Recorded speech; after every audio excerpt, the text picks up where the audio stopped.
Sir, I've all the while spoken about the various means through which we can, at a macro level, reaching the $5 trillion target. Now, I would just confine myself to talking about Gramin Bharat, the rural India, the various steps which we'll take towards strengthening our economy. Mahatma Gandhi ji had said, the soul of India lives in its villages. This year, even as we are marking the 150th birth anniversary of Mahatma Gandhi, I submit that our government keeps Antyodaya at the core of all its efforts. At the center of everything that we do, we keep Gaon, Garib और किसान.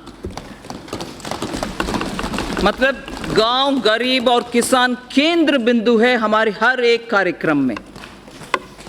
Honorable Prime Minister's 2 mega initiatives of Ujjwala Yojana and Saubhagya Yojana have transformed the lives of every rural family, dramatically improving ease of their living. Household access to clean cooking gas has seen an unprecedented expansion through provision of more than 7 crore LPG connections. All villages and almost 100% households across the country have been provided with electricity. A combination of efficient implementation and enthusiastic adoption has significantly improved access to energy for rural households.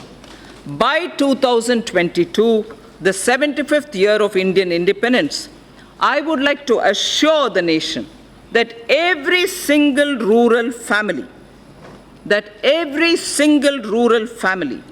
except those who are unwilling to take the connection, except, Speaker Sir, it's important to understand, except those who are unwilling to take the connection will have an electricity and a clean cooking facility.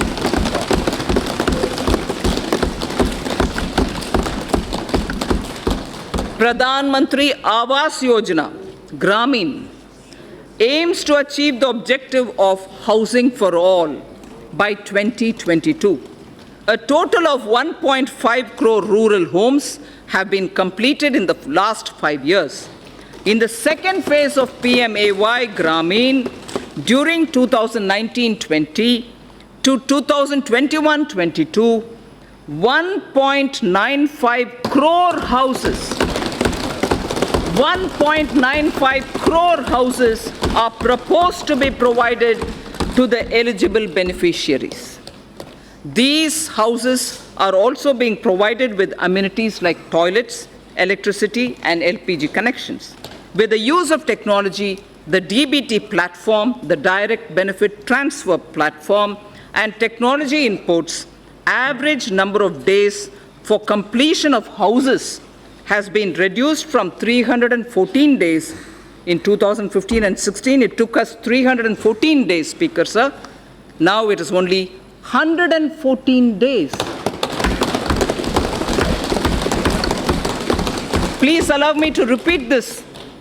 If the completion of houses required 314 days in 2015-16, by the time it was 2017-18, it has now come down to only 114 days, and that is why the scale of our achievement is possible. Fishing and fishermen communities are closely aligned with farming and are crucial to rural India. Through a focused scheme, the Pradhan Mantri Matsya Sampada Yojana, the Department of Fisheries will establish a robust fisheries management framework. This will address critical gaps in the value chain, including infrastructure modernization, traceability, production, productivity, post-harvest management, and quality control. Pradhan Mantri Gram Sadak Yojana has brought many socio-economic gains in the rural areas. To accelerate the speed of achieving universal connectivity of eligible habitations, the target of connecting the eligible and feasible habitations was advanced from 2022 to 2019 itself. I am happy to inform that all-weather connectivity has now been provided to over 97% of all such habitations. This has been possible by maintaining a high pace of road construction of 130 to 135 kilometers per day in the last 1,000 days. Committed to the agenda of sustainable development, 30,000 kilometers of Pradhan Mantri Gram Sadak Yojana roads have been built using green technology, waste plastic, and cold mix technology, thereby reducing the carbon footprint. With the changing economic scenario, it is important to upgrade roads connecting villages to the rural markets. For this, Pradhan Mantri Gram Sadak Yojana Phase 3 is envisaged to upgrade 1,25,000 kilometers of road length over the next 5 years, with an estimated cost of 80,250 crores of rupees. 1,25,000 kilometers of roads will be upgraded under Pradhan Mantri Gram Sadak Yojana Phase 3, and the amount estimated for this is 80,250 crores. Considering the fact that majority of people still live in villages and depend on agriculture and traditional industries, the scheme of Fund for Upgradation and Regeneration of Traditional Industries, SFURTI, Spurti is it, aims to set up more common facility centers to facilitate cluster-based development to make the traditional industries more productive, profitable, and capable for generating sustained employment opportunities. The focus sectors are bamboo, honey, and khadi clusters. The SFURTI envisions setting up of 100 new clusters during 2019-20, which should enable 50,000 artisans to join the economic value chain. Further, to improve the technology of such industries, the Scheme for Promotion of Innovation, Rural Industry, and Entrepreneurship, ASPIRE, has been consolidated for setting up of livelihood business incubators and technology business incubators. The scheme contemplates to set up 80 livelihood business incubators and 20 technology business incubators in 2019-20 to develop 75,000 skilled entrepreneurs in agro-rural industry sectors. We will invest widely in agricultural infrastructure. Speaker, sir, we will support private entrepreneurship in driving value addition to farmers' produce from the field and from those from allied activities too, like bamboo, like timber from the hedges, and also for generating renewable energy. अन्नदाता क्यों ऊर्जा दाता बना नहीं सकते? अन्नदाता ऊर्जा दाता बनाने के लिए बहुत सारे हमारे programs हैं. Daring through cooperatives shall also be encouraged by creating infrastructure for cattle feed manufacturing, milk procurement, processing, and marketing. Speaker, sir, I place my appreciation for our farmers who have made India self-sufficient in pulses. दलहन के revolution जो हमारे किसान ने किया पिछले 1.5 साल में किया है, उसके लिए उनको मैं बधाई देना चाहती हूँ. I am sure they will repeat such a success even in the production of oil seed. तिलहन में भी हम उम्मीद रखते हैं हमारे किसान ऐसे ही सफलता पाएंगे. Our import bill shall be reduced by their seva. We also hope to form 10,000 new farmer producer organizations.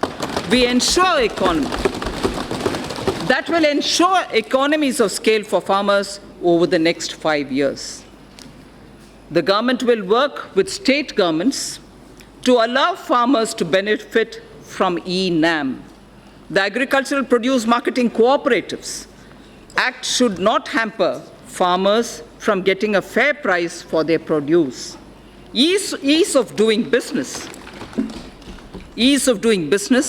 and ease of living both should apply to farmers too.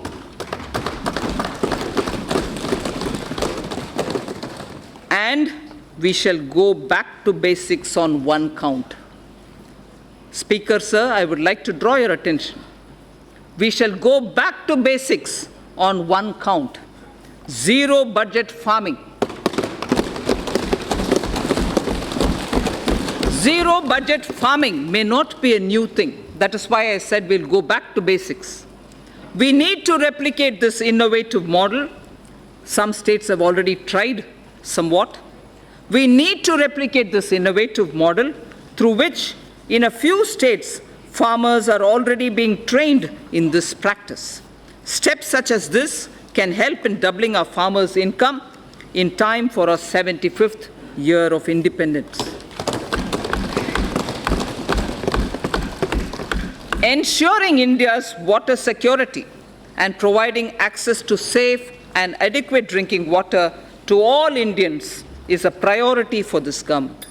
A major step in this direction has been constitution of the Jal Shakti Mantralaya, integrating the Ministry of Water Resources, River Development and Ganga Regeneration and the Ministry of Drinking Water and Sanitation. This was done by integrating these many ministries and departments. This new Mantralaya will look at the management of our water resources and water supply in an integrated and holistic manner and will work with states to ensure Har Ghar Jal. Har Ghar Jal to all rural households by 2024 under the Jal Jeevan Mission. This mission, under the Department of Drinking Water and Sanitation, will focus on integrated demand and supply side management of water at the local level, including creation of local infrastructure for source sustainability like rainwater harvesting, groundwater recharge, and management of household wastewater for reuse in agriculture. The Jal Jeevan Mission will converge with other central and state government schemes to achieve its objectives of sustainable water supply management across the country. The government has identified 1,592 blocks which are critical and overexploited, spread across 256 districts for the Jal Shakti Abhiyan. Besides using funds available under various schemes, the government will also explore possibility of using additional funds available under the Compensatory Afforestation Fund Management and Planning Authority, the CAMPA, for this purpose.